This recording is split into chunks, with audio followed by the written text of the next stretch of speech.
You should never pay a judgment or a charge off, ever. This is Monica Main, and I'm a serial entrepreneur, and I have to share with you something that I've gone through. So I actually went through personal bankruptcy thanks to a identity theft situation that I had to deal with in the late 90s. So in the early 2000s, I filed for bankruptcy, and I had to think outside of the box as far as getting credit to be able to ultimately build my real estate empire. And it was very, very difficult because I did not know what I was doing, and there was not a lot of information out there teaching people exactly what to do. So over the years, I've done a lot of deep dive into fixing credit and being able to rebuild credit and raising capital through investors and so forth to be able to continue to build my real estate investing empire. And I learned a lot about both personal and business credit.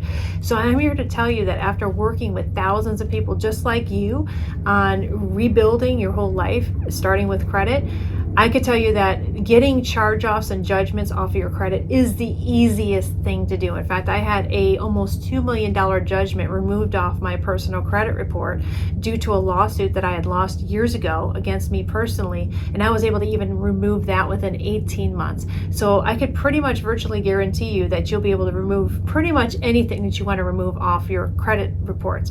So here's some rules, some ground rules that I have for you when it comes to judgments and charge-offs on your credit report.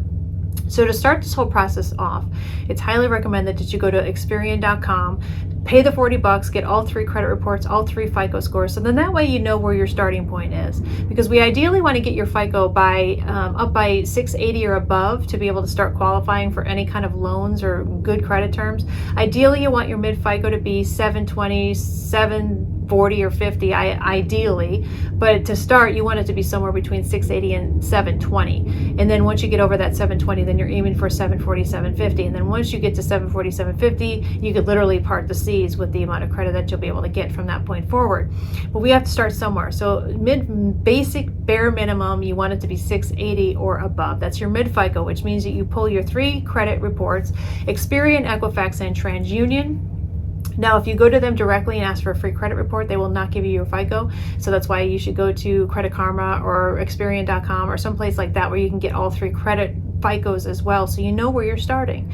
And again, you want to be, your middle of the 3 FICOs needs to be 680 or above to start qualifying for anything. And the faster you can get over 720, the better. So that's the goal.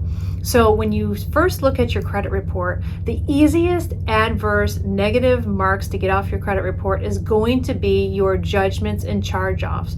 Anything by a collection company, super easy to get off. In fact, I did a whole video about exactly how to remove all of this stuff. So you might want to check out my channel, subscribe, definitely like this content so that I can keep bringing you content like this. But you want to check out my other videos because I talk in great length about exactly how to get these adverse things off your credit. But the easiest things to get off your credit are going to be charge-offs, judgments, and anything by a collection company or collection agency. Those are the easiest to get off. And it starts with a simple letter to the credit bureaus, not to the creditor, never to the creditor, to the credit bureaus, Experian, Equifax, TransUnion. In fact, down below in the description box, I will give you my free letters that you can use. You can download these free letters, send them to the credit bureaus directly, and dispute each adverse thing on your credit report. Now, the judgments, the charge-offs, and the credit agencies or credit collection agencies are going to come off first because several things have to happen in this process.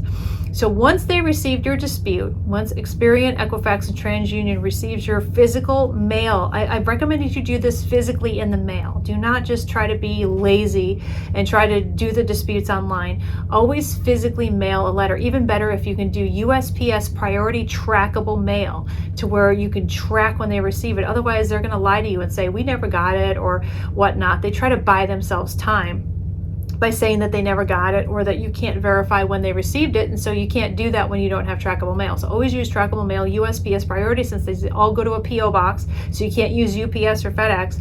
So USPS priority, those envelopes, they're like a cardboard envelope. And spend the extra money. Each one's going to cost you $8 or more. So what? You're fixing your credit. You need to do that. It's a business write-off if you have a business, right? So you want to be able to make sure that you dispute with a physical letter. I gave you the free letters in the description box. You can go ahead and download the zip file to get those free letters. Make sure that you have a copy of your current driver's license or passport. It must be current, and ideally your driver's license has your current address where you live. You also want to include 2 utility bills, ideally that have your name and your current address on those utility bills. If you don't have 2 utility bills in your current name and address, maybe the utility bills are in your spouse's name or somebody else's name, then you can use a cell phone bill or something else, but those are not usually preferred. Utility bills are best.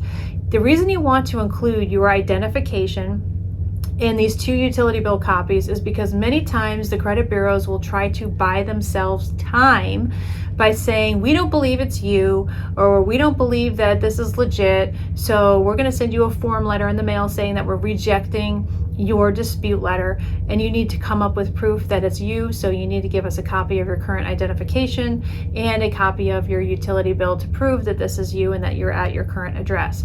And they do this all the time to buy themselves time, because they know that the very moment that they receive your dispute in the mail, they have 30 days to do a full investigation on everything that you're disputing, and they want to buy themselves time. Do not let them buy themselves time. So the letter templates that I'm giving to you for free in the description box, there's a link. You want to send a physical letter in the mail, USPS priority trackable mail, with a copy of your current driver's license, ideally with your current address, or a current passport and 2 utility bills with your name and address on it, okay? That's critical. And so once they receive the dispute, they have 30 days from that date to do a full investigation. Once that happens, they have to communicate with the credit collection agencies, and they have to communicate with the creditor to verify whether this debt is yours. And so many times when it gets to a collection agency status, meaning that this debt was bought out by a collection agency, they don't have any of your original documentation, they don't have your original contract, they don't have any of the original anything that has to do with your account. So by the time Experian, Equifax, and TransUnion send them a notification stating that it's under investigation, that they need to cough up some kind of proof that this is your account, they don't have anything. And so this is why it's so easy to get collection agency marks removed permanently off your credit report. So you must go after the collection agencies first and foremost when you are targeting all the adverse and negative marks on your personal credit. So that's first and foremost, you want to do that. The next thing you want to do is you want to save every single shred of paper that comes from any of the credit bureaus. You want to save all of the communication notifications, all of that from the credit bureaus, because when things start to fall off your credit, they will send you a physical in the mail notification stating that ABC collection agency fell off the credit and here's your updated credit report. Well, don't throw that away. Do not throw that away, because what's going to happen is some other collection agency is going to buy up your debt. They're going to put it right back on your credit report. It might be XYZ collection agency, and you could show that piece of paper saying, once this falls off my credit, you cannot by law put this back on my credit, even if it's a completely different collection company or agency. So you need to save every single shred of paper that you get from communication with the credit bureaus, and you need to save it in files very neatly by date, or by I usually like to do it by TransUnion, Equifax, and Experian. I have 3 different file folders, and I might even change out the file folders every quarter. So I would have first quarter of the year, second quarter of the year, third quarter, fourth quarter, and I would have 3 files for each. So I have 12 folders per year for the activity that I'm doing. So you should do the same thing, to where you keep everything nice and neat and do not throw anything away. Because I can guarantee you that some other collection agency will try to put it back on your credit report, and by law they cannot do that. But you have to show proof that it came off in the first place. So save all the communication, save your old credit reports, print out all your credit reports, save them all. Make sure that you have really neat, finite detail on every single thing that you're doing with your credit, and you don't throw anything away. So you can work on your credit. You can definitely increase your FICO points by 200-300 points easily, and I can guarantee you that the judgments, the charge-offs, and the collection companies and agencies are the easiest to have removed, because they do not have any data from your original loan in most cases. The older the debt, the easier it is for you to have removed. Now there's some rules here, because what's going to happen is these collection agencies are going to try to reach out to you and engage with you on the phone or by mail. Do not engage, do not talk to these people on the phone. If you ever do talk to them on the phone, do not admit to the fact that you owe the debt at all. In any correspondence or writing, do not admit to the fact that you owe this debt. You simply say, this information is incorrect and needs to be updated by law, by federal law. My letters In the description section, they do have all the legalese that you need to have in your letters when communicating with the credit bureaus. And again, you're not communicating at all with the credit collection agencies or the people that you owe money to. You're only communicating with the credit bureaus. Again, Equifax, TransUnion, and Experian. That's all you're communicating with. And you need to make sure that you use all the legalese, which is all in those free templates that you'll be able to get from me in the description box below. This is really important because then they're put on notice that you know the law and that you are following the law, and that they do have a requirement as per federal law to follow to be able to do an adequate investigation on your behalf. As per federal law, you need to make sure that they're on notice that you know the federal law, you know your rights.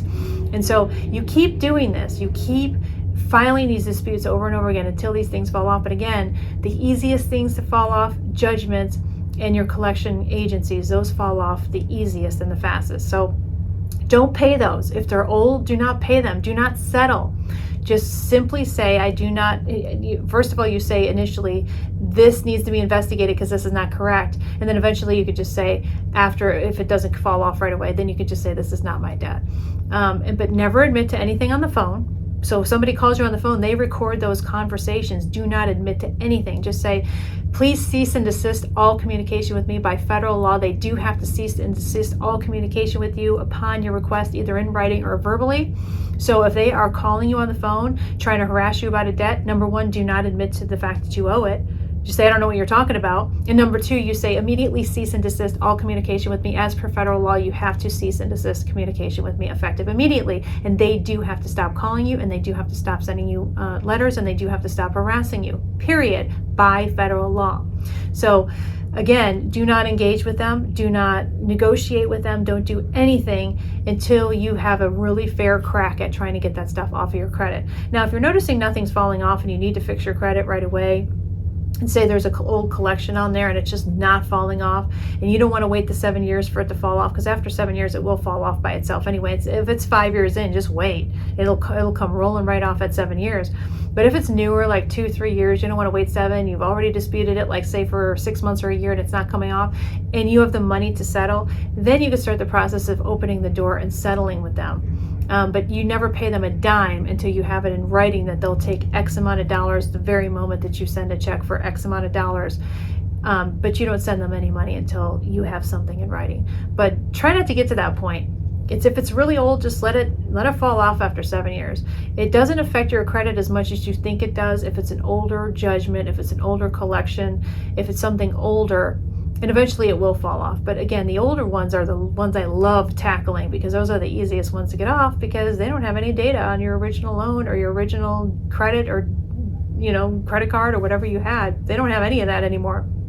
So that's really awesome about the dispute process. So go ahead in the description box, grab my free letters. They have all the legalese and everything that you need to send to these credit bureaus, and make sure that you're going to send a letter to Equifax, Experian, and TransUnion separately, all with USPS priority trackable envelopes. And make sure you do not forget to include your valid ID or your valid passport, along with 2 utility bills with your current address. If you've moved within the last 2 years, make sure that you also include your last address as well. You say, here's where I currently live, blah, blah, blah, this town, USA, and this is where I used to live a year ago, blah, blah, blah, this town, USA. And then that way they know that it's you and not somebody else that's impersonating you, like anybody would do that anyway. But again, this is how they play games and buy time. So you definitely want to make sure that you have all your ducks in a row to make sure that they don't have the opportunity to throw out your letter and not do the investigation and buy themselves time and be put on notice that you're doing these investigations. It's the last thing you want to do. So if you enjoyed this content, please like and subscribe. I have many more videos on this topic to come. This is Monica Main signing off, and I will see you in the next video.